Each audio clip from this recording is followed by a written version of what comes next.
കാസർഗോഡ് ഹർത്താലിന്റെ മറവിൽ സംഘപരിവാർ ആക്രമണം. മഞ്ചേശ്വരത്ത് RSS BJP പ്രവർത്തകർ മദ്രസ അധ്യാപകനെ മർദ്ദിച്ചു. ബായാർ മുളിഗദ്ദയിലെ കരീമിന് നേരെയാണ് ആക്രമണമുണ്ടായത്. ജില്ലയിൽ വർഗീയ കലാപമുണ്ടാക്കാനുള്ള ആസൂത്രിത നീക്കത്തിന്റെ ഭാഗമായാണ് ആക്രമണമെന്നാണ് പോലീസിന്റെ നിഗമനം. സംഘർഷ സാധ്യത കണക്കിലെടുത്ത് മഞ്ചേശ്വരം താലൂക്കിൽ ജില്ലാ കളക്ടർ നിരോധനാജ്ഞ പ്രഖ്യാപിച്ചു. കാസർഗോഡ് ബായാർ മുളിഗദ്ദയിൽ മദ്രസാധ്യാപകനായ കരീമിനെയാണ് RSS BJP പ്രവർത്തകർ ആക്രമിച്ചത്.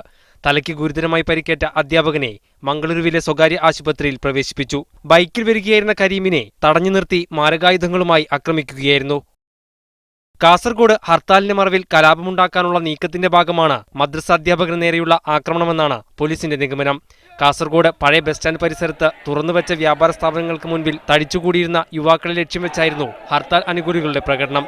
ഇത് വലിയ സംഘർഷത്തിന് വഴിയൊരുക്കുമെന്ന് തിരിച്ചറിഞ്ഞ പോലീസിന്റെ ഇടപെടൽ വലിയ സംഘർഷമാണ് ഒഴിവാക്കിയത്. സംഘർഷ സാധ്യത കണക്കിലെടുത്ത് മഞ്ചേശ്വരം താലൂക്കിൽ കളക്ടർ നിരോധനാജ്ഞ പ്രഖ്യാപിച്ചിട്ടുണ്ട്.